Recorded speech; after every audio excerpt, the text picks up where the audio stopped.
Hello and welcome to the Top Floor Podcast.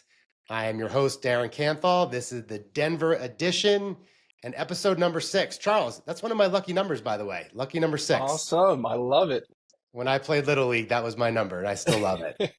Very good. Three is my favorite number, so we got a multiple in there, so I think we're on the same page. I love it. I love it. Our guest today is Charles Gilford, CEO of Inner City Health. Welcome, Charles. Nice to see you. No, it is so good to see you again, and so thankful for the opportunity to be able to connect with you. So this is going to be a wonderful time, and I'm looking forward to it. All right. Thank you. Before I get ahead of myself, because in my very first podcast, I forgot to allow the guests to introduce themselves and their company. So let me learn from past. What can you tell us about your firm and yourself? No, absolutely. Well, first of all, so excited to be here with you all and just to have this conversation. My name is Charles Gilford III, and I have the honor of serving as the CEO, Chief Executive Officer for Inner City Health. So we are a healthcare clinic here inside of Denver, Colorado. We have 2 locations, one in Denver and then one in Wheat Ridge, and we support over 35,000 patient visits a year, primarily to the underserved community. So those who are insured, those who are uninsured, and those who are underinsured. And so every single day we get to literally save and change lives and help people continue in their journey of health. Sounds tremendously rewarding. And I noticed that you are relatively new to your CEO role. Is that right?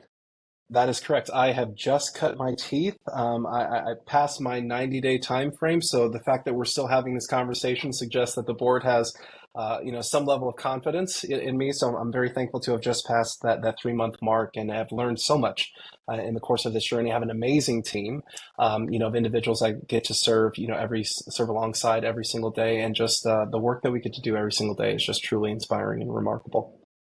I noticed your predecessor was with the firm for 30 years. Yes. Yeah. Craig Burleson, outstanding person, Denver legend, somebody who's done an incredible amount of work, in this community for several decades. So I have some large shoes to fill, but it definitely was a long tenure for sure. Yeah. All right. I'm curious, what are some of the biggest surprises that you faced in these first 90 days? That is such a good question. As a new CEO, for those of you who are watching, who are CEOs, there's only so much research that you can do on a website. There's only so much information that you can glean, through looking and observing and connecting. But there's something about being immersed in the organization. And to your point around some of the bigger surprises, on one hand, I am so amazed with all the incredible work that has gone forth from this organization. The way that it started as a clinic that was out of a basement, literally of a house. And the founders, who I just had the privilege of interviewing a few weeks ago, shared with us that their highest aspiration was for the clinic to be something where they would have the basement where people could be, viewed and taken care of, the living room, which would be kind of a waiting room, and maybe 1 or 2 bedrooms, for, a patient here and there to come, through, because in their view, that was serving community. To see this facility grow into over 15,000 square feet here, and then we have another 4,000 square feet in Wheat Ridge, and are looking to expand beyond. It's truly incredible. We have an aggressive goal of serving 100,000 patient visits a year in the upcoming 3 to 5 years, because of what we're experiencing here in the States. For those of you who are watching abroad, is what they're calling the unwind, which is basically for clinics like ours that are more public facing, a shift in the political space and policy space, which translates to funding. And we're having to navigate around all of these patients and folks who had coverage now no longer receiving coverage. And how do we deal with the delta and the gap of individuals who are used to receiving coverage who are no longer in that place and position? And we're having to figure out what that looks like as an organization and how we can move forward. But that's some of the bigger surprises, is the environment shifting literally immediately when you start. The election season that we're navigating right now, and the implications of that, for organizations like ourselves, as well as individuals and team members that surprise you with their strengths and their dreams and their visions. And for those of you who are new to leadership, I would caution you against not connecting with your front line because there's so many ideas, there's so much wisdom, there's so much insight, there's so much innovation that is nestled in that space that often goes untapped. And so for me, it's been shifting the model of how we engage collaboration and frankly, dreaming bigger dreams and having bigger visions for what we can do to serve a city and hopefully, the state and eventually a nation. I really appreciate that sentiment about the front lines. There's a saying that I've heard for years, which is, uh, well, I heard it as he or she, and in today's world, I know it's more broad than that, but Yeah, the yeah, person closest to the job knows best. 100%. Absolutely. Knows best. And if they don't like what you're trying to, encourage them to do, they won't do it. But knows it best and greater still sees things that you can't see. Rudyard Kipling put it, this way, which in his poem, if, to walk with kings nor lose the common touch, and that is the tension of executive leadership is how do you make sure that you're still staying, at a level and in a space where you can see, into the future, cast vision, and frankly anticipate some of those changes that are coming, and still hold tension, with the communities and the individuals that you're serving. And that's one of the things that is a key priority for me as a leader is, I actually tell my staff that I don't particularly like the title Chief Executive Officer because there's inadvertently sometimes a pretension that can come with that. I prefer to serve, as chief servant. And that my job is to help them realize their greatest purpose, their greatest dreams, and to challenge them, where appropriate, to realize that and to move forward with that kind of perspective. And so it's actually kind of shifted some dynamics internally in terms of how people engage. I actually just had one of my frontline staff come in and share some feedback, around some processes that we're implementing, and now I can tweak things in a way that's actually going to make us more fruitful and more impactful. Love it. There's a fuzzy word these days of quote unquote psychological safety. Yes. And it relates to the workforce and the safety that employees at any level of the organization are safe enough to speak up. And I'm curious, as you're nodding, I'm guessing this resonates with you. Yeah, But absolutely does. as the chief servant, how are you specifically creating that safety for these frontline and everybody else that matter to speak up? That is such a profound question. And when one posts this, conversation, I'm actually gonna deeply reflect on it. It just resonated, when you asked. But my approach, has been your response, to your staff in terms of the ideas that they have will either imbue a sense of safety, security, or it will imbue a sense of condescension and, insecurity. And so for me, there's that classic adage, there is no such thing as a dumb idea or a bad idea. And frankly, I think what that has shown up for me as on an individual level, is frankly a level of humility. I've had to really sit down and rather than immediately say, no, that idea, doesn't make any sense, really pause and ask more questions. I call it double clicking, to literally double click on, okay, when you said this, this is what I heard. Maybe this is what you meant, but what was the intention underneath your statement? What are you saying? And I've been fascinated by the things that I misheard that they didn't misspeak on. And that was such a tremendous and continues to be a wonderful, experience for me. The other thing that I would say, honestly, is rewarding the courage to try rather than punishing, the failure that an individual may have, perceived or real, in terms of failure. And so a part of what we're doing is creating a culture, that moves at what I call the pace of grace, which is, we really want to move in a way, we call it our B3 culture, which is better before bigger culture. And when we think about it, our organization, for example, and suspect some other organizations, it's amazing when this organization has been around for 40 years, but a good portion and a concentration of the growth that we've had has been over the past 6. So, there's entrepreneurs who are watching. There are people who have just been grinding and grinding for all of these years, and you're wondering, what in the heck am I doing this for? You would be amazed to see what happens just as you continue to persevere, as you continue to push forward, that breakthrough that literally exponentially grows your business, your base, etc., is just around the corner if you can persevere. And on the other side of growth, comes an identity crisis, comes a sense of who am I now in lieu of this kind of change. There's actually a phenomenon when people strike the lottery, and Darren, maybe you've experienced this. I have yet to hit the lottery, so maybe you can, deal with, you can translate for us what this experience is like. But, statistically, they call it sudden wealth syndrome, which is individuals who suddenly come into wealth actually lose it extraordinarily fast because they did not build the discipline, the practices, etc., along the way to steward that wealth. And so when you come into something suddenly, I'm a former athlete, so before I could bench press 225, comfortably, 225 pounds. I don't know how many kilograms it is for our international audience. I apologize. So yeah, Google is a friend, and we can translate how many kilos it is, but it's a significant amount of weight. If you would have tried to put me underneath that as a freshman in high school, God help us, we wouldn't be on this podcast. I would have perished. There would have been, a few moments later, kind of thing, and there'd be a funeral ceremony because that weight would have crushed me. But starting with a bar, then starting with 10 pounds, then 25, and you just continue to progress in there. But what we've had to navigate is the identity crisis of who we are. We've served community faithfully, but now what does it mean to have greater capacity, 8,400 square feet added on to what we had before? What does that mean in terms of shifts? What does that mean in terms of operations? What does that mean in terms of efficiency? What does that mean in terms of policy? And growth has an interesting way of causing a level of identity crisis that sometimes we're not prepared for. But on the other side of it, we have to embrace, and we cannot go back to what we were to manage who we've become. A lot of richness in there, Charles. I like that. Sure.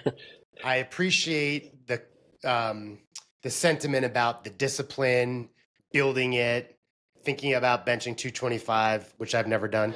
I was really happy when I could bench 135 10 times, or 145 10 times. Hey, that's still good weight. So one of the things I did want to talk to you about, and Yeah. for those listening, Charles and I talked about this before, and along the lines of the discipline and the perseverance you said, is you've had some hardships, quite frankly, a bit different than mine. I'll leave it to you to give as much detail as you'd like before I ask the question. Yeah. But any context about some of the hardships you faced, because I do want to ask you how you've persevered through them. No, I'm happy to share. And, it's interesting as you ask the question, first and foremost, we've had differences, in terms of our sufferings, but I think our society could benefit from acknowledging the fact that just because a person's sufferings, are different, doesn't mean that they're any better, any worse, and that there's so much that we get to learn from each other. I was deeply touched and blessed by our conversation as I learned about your journey and your experiences. But what I will say is, kind of the archetype, if you will, that I hope I can, shed some insights on. I was the kid, at school that was the homecoming prince, homecoming king, 3-sport athlete, varsity athlete, DECA, all the other kind of things. And on the surface was performing really well, was in honors, classes, AP, but was enduring a lot of challenge. My parents, separated in a very, very, dysfunctional and unhealthy, relationship when I was 3. Their dysfunctions and tensions continued all the way, not only through my high school years, but into college and frankly beyond. Many people I suspect can relate to the challenges that come with having divorced parents. It's which holiday, which person are you going to see first on that particular holiday, and who's going to be offended that they weren't first this year, or some of those challenges that come with it. But I was the kid that everybody thought was fine. But in reality, I was dealing with challenges that were beyond, what many people would comprehend. I remember being in elementary school, particularly when I was, under, my mom's care, and she was doing the best that she could. She was managing, but there was what we would call food insecurity, what, really would translate into, frankly, being, in a household where you didn't have access to food consistently. And I remember literally standing by a trash can. And looking for food, and trying to do so in a way that was very subtle, but, it's like, hey, this kid got 2 slices of pizza one day, and he or she only ate, 1 or 2, and now I'm going to grab this other one. And in class, it was me showing up as tired, perhaps, but the reality, it wasn't tired. I was hungry, and even still was getting good marks. When I went to university, I was student body president and homeless.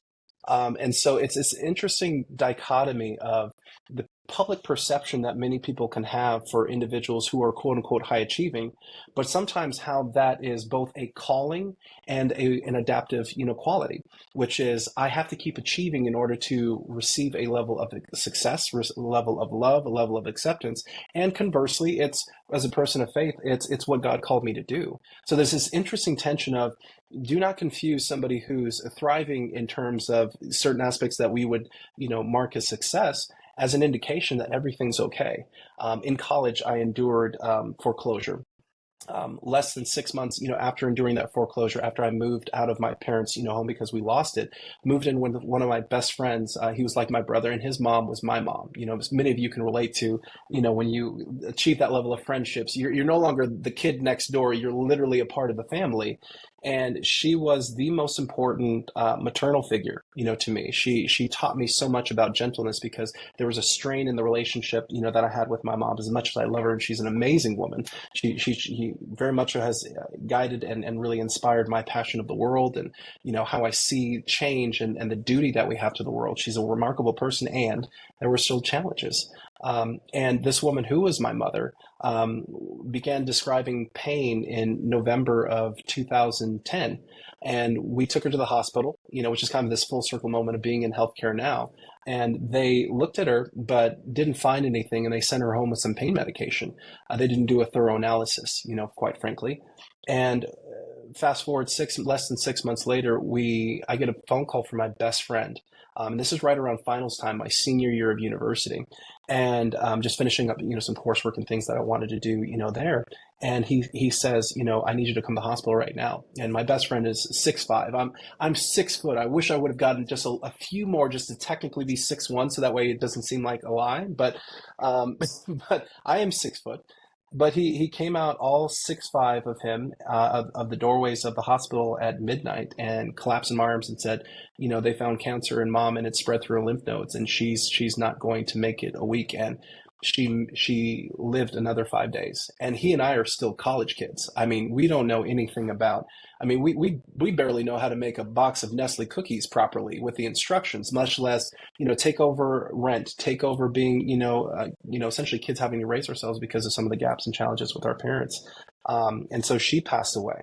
Less than 6 months after that, my biological mom, through many challenges, again, related to healthcare, there were some healthcare costs and things that she was extremely worried about and just a lot of social pressure she was managing, attempted but was unsuccessful in taking her own life. And I became the guardian for my younger brother. So in my early 20s, became a single parent, essentially, raised my younger brother. And again, in that space, student body president in that space, was leading, a nonprofit organization as a president, chapter, one of the largest chapters of the urban young professionals in the state of, and well, actually in the country, and all of these other things, got accepted into, leadership programs here in Denver and was, completing these and was, having so many different amazing experiences. But conversely, was at home, figuring out what am I going to do to feed my younger brother today?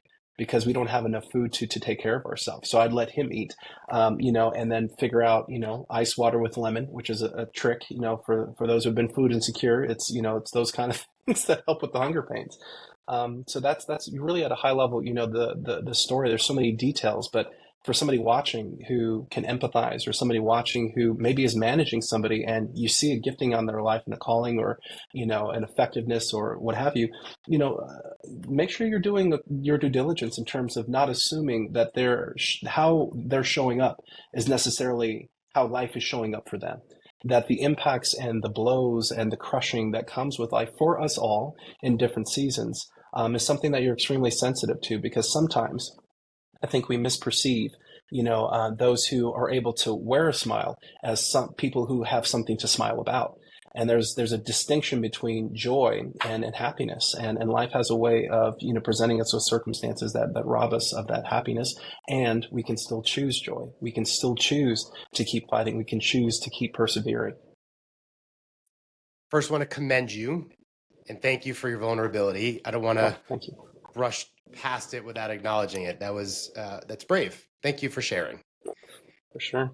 All right, the follow-up.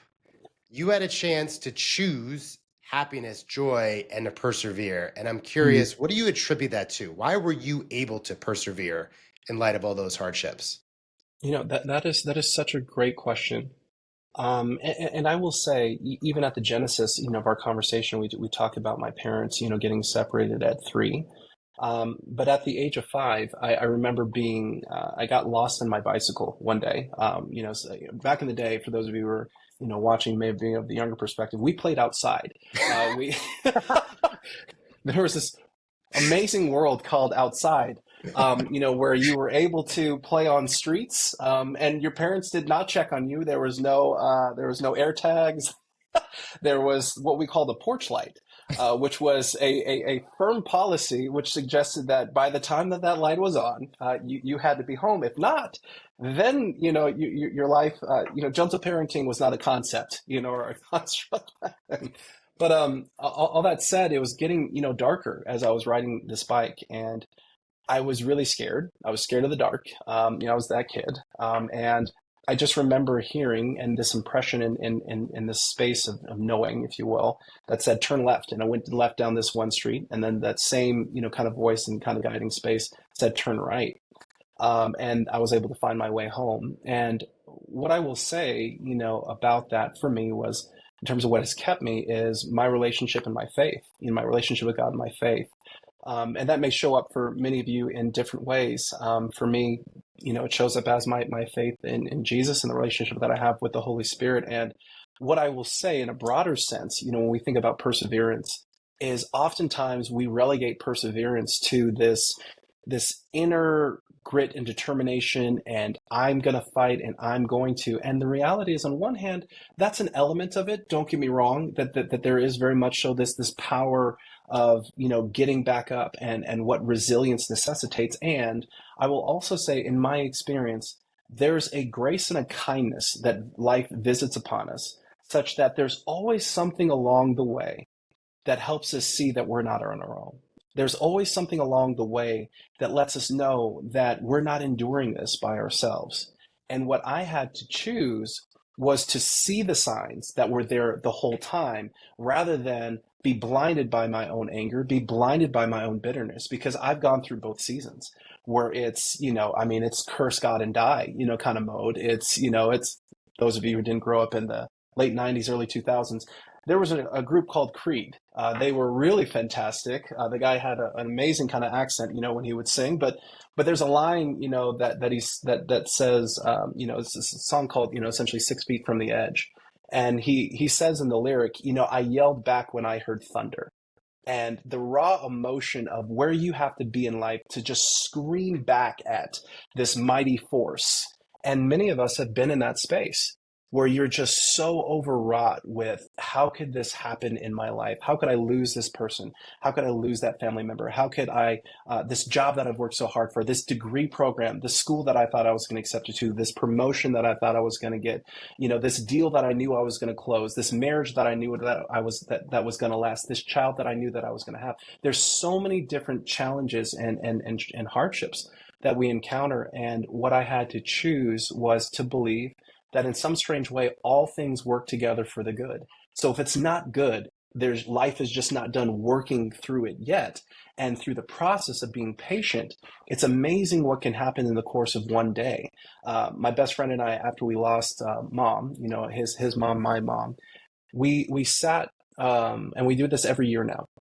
We sat around Christmas time, and we looked at where we were in April when we lost mom and where we were now. Because my best friend had the choice to continue with his master's degree program, which he was in the middle of, and move forward, or to quit. And in honor of mom, he persevered and he finished his master's degree in architecture. Now he's getting ready to be a partner at a very large architecture firm in his 30s. So it's interesting. I became a CEO this year. He became a partner. He's 6'5", and I'm still growing. But the point is, what we were fascinated with is, for us, the faithfulness of God, which is, be careful. This is my caution, everybody, regardless of your faith. Be careful not to close the book of your life because of one bad page, because of one bad chapter. because of one bad experience, because of one bad word, because just on the other side of that page, just on the other side, just one flip over, everything can change. And that's the thing that has grounded us and anchored us the most. Yeah, I'm so taken by the commonality of the human experience. Yes. A scared 5-year-old approaching dark, Yeah. right? I don't know about you, but when I wasn't home, when that light went in, and for us, it was Whew. the street light outside, right? Oh Mom wasn't yes. very happy.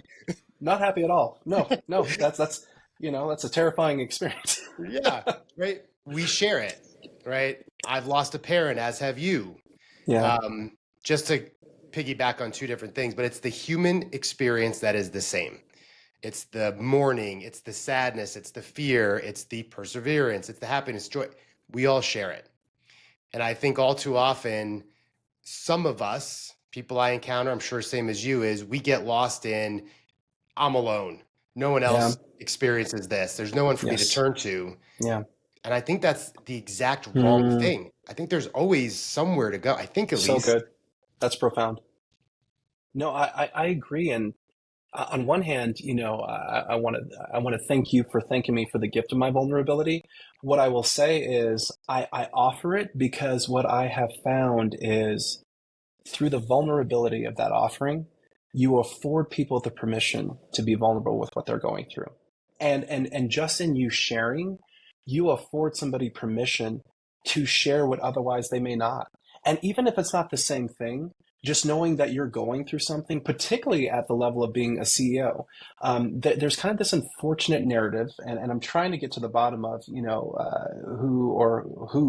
what individuals or thought or pathology is the progenitor of it, which is to suggest that somehow because you're a CEO, and I'm not independently wealthy, incidentally, but even for those who are, of great means or great, stature or great popularity, that somehow mystically through some kind of alchemy or some kind of strange cosmic phenomenon, that individuals who move into a certain place of life or position of life, that life doesn't hurt them, Mm. that somehow they cease to be human, that somehow they have a perspective or have achieved a level of privilege that fundamentally eradicates their humanity. And don't get me wrong, there are individuals who, you ask them what the price of milk is, they wouldn't know, and that's okay, and they don't care that that it impacts somebody else. There is that population of individuals, but I submit that there are far fewer of those individuals than the sum total of humanity that cares. And I think what I have appreciated being in this position is the gift of vulnerability that helps people see themselves, and helps them see how we are all connected, as you've articulated, and somebody who may be one or two steps ahead, and I don't presume to be ahead of anybody, but maybe in terms of age, because I'm heading towards my 40s and I have a younger staff, and so I'm mindful of the fact that I'm kind of like big brother moving into uncle phase of mentoring, but just even being able to share, hey, I know what that's like, to have to raise, a sibling, because I have, staff who are having to do that. I know what it's like to be going to school and then working full time, to go to class and then go to a job. You're not going to a pool party. You're not going to a kegger. You're going to work. And what that looks like to have to send money back home, and you have holes in your socks. I remember my first internship. I would have to walk 1 mile up, literally uphill. So this is not that classic story, I walked uphill both ways, in the snow, shards of glass. There was a polar bear. It got weird, like this is not that, this is not hyperbole. There was literally a hill that I would have to walk in Superior 1 mile from the bus stop in a suit, to my internship, and walk back down. And I had holes in the bottom, literally holes in the bottom of my shoes. And I would put duct tape, on the bottom, on the inside, on the outside, to create, some kind of gap and hole such that my feet wouldn't get wet. I know what that's like.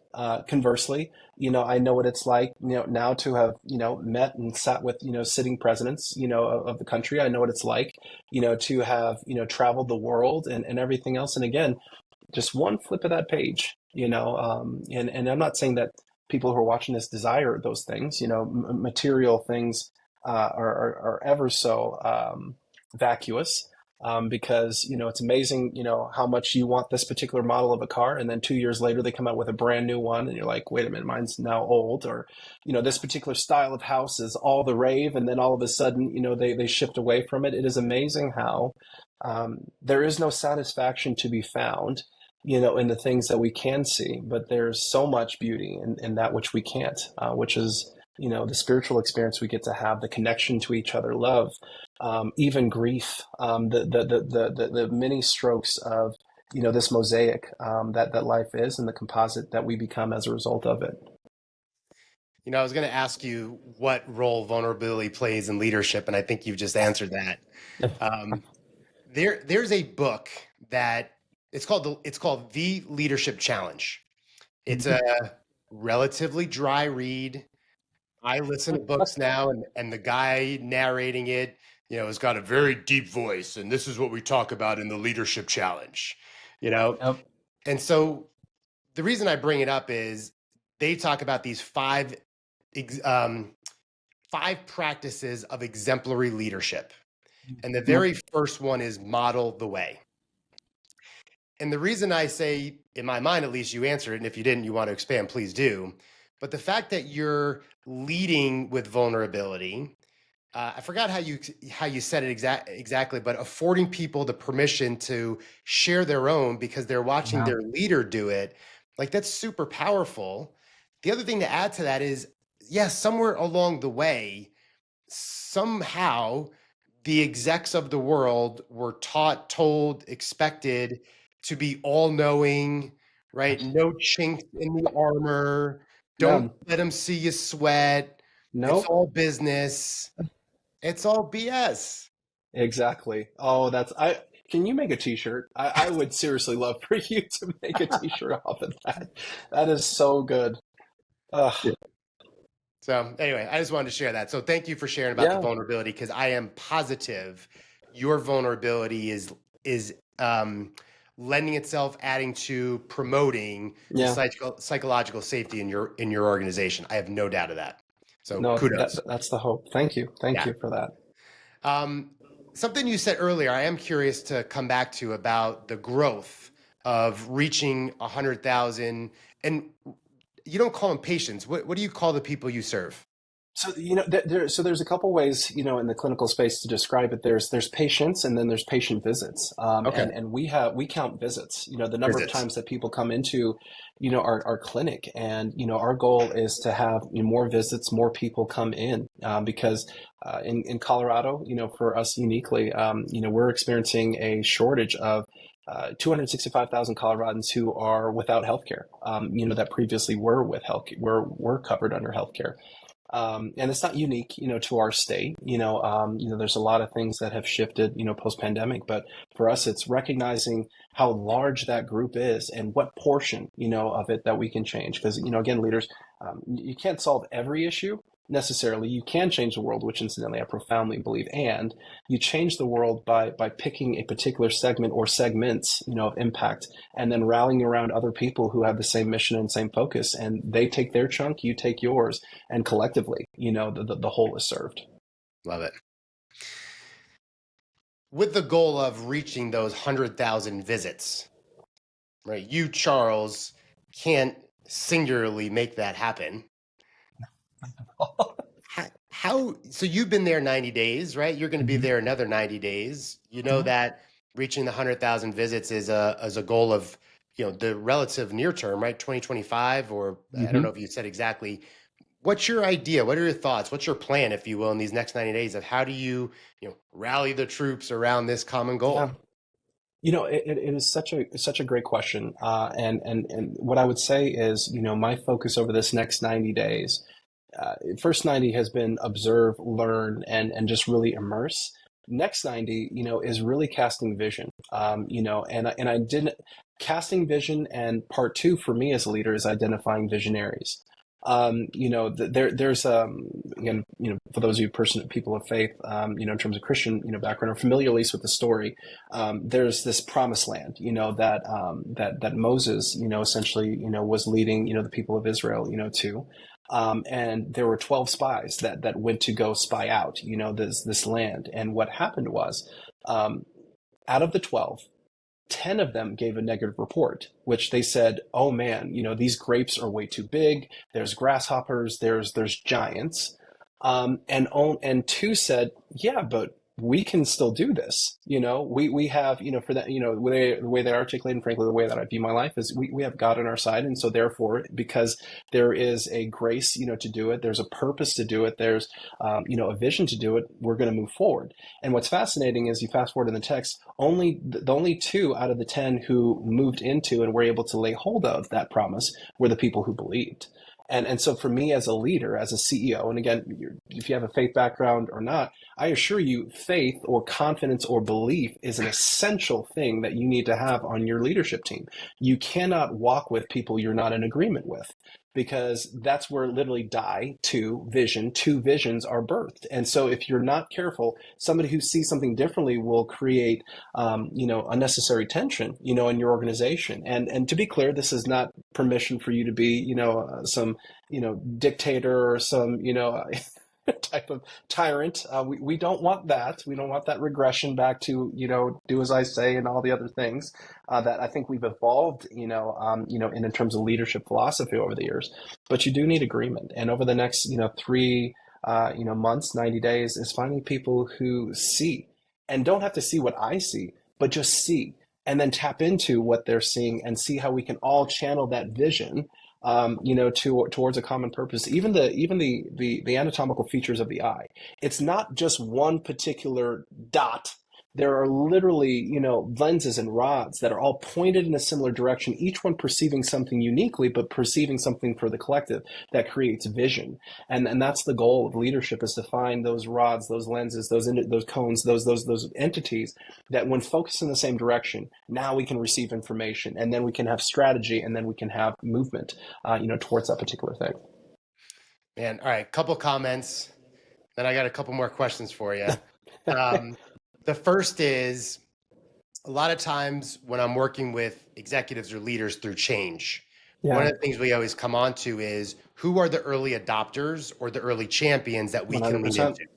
You're calling them visionaries. Love it. I totally agree. You need those supporters, visionaries, to help get the mission or vision going forward. So I just want to comment on that. For sure. 2 is, when you did this like convergence, if we're not on the same page, there's this wonderful saying that I was taught recently. Well, not so recently, but a lot of us have heard, there's not what you say, but how you say it. Yes. And I love it. There's another saying, which is, there's what I say and what I mean, and what you hear and what you make it mean.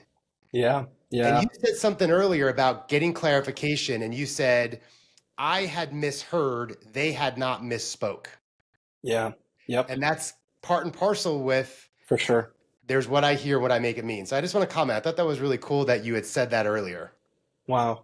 No, I 100% agree. And the challenge practically above philosophy with that in terms of implementation, and this is why feedback loops are so essential, is creating that mechanism to be able to test, what a person understood, what a person was trained, what a person was taught. And that's another part of what we're doing here, as well as implementing, okay, let's have some controls around, what I said, what you heard, and the implications of what you heard, because that could translate to a procedure, that could translate to a policy, that could translate to how we handle a patient. I can't tell you the number of times, in business, whether it's retail, corporate, or what have you, where, a person heard, well, we don't open, at a certain time, so we can't, take care of somebody at a particular time. And, I worked for, Apple for, a number of years, and just an amazing organization. There was a client who needed particular assistance on a particular day, and they were knocking at the window, and they were frenetic. And if you just followed the letter of the policy, then that person has to wait, another 2 hours. What we did not know was this person was in charge of all of, I think it was the IKEAs opening up in the state of Colorado, and their phone had completely died out on them. And they just needed help resetting it. And through resetting the phone, which was a simple reset that we were able to do, literally thousands of lives, employees, and millions of dollars of revenue in the local economy, at least for one day, was impacted. So that's where the spirit of the law versus the intention of the policy, the language of the policy, are sometimes, things you have to be mindful of. Yeah, I mean, human discretion, Yes. Imagine that. right? Trust your people. Yes, yes. Hey, for fun, at least for fun for me, can you paint a picture of what it was like to visit with a sitting president?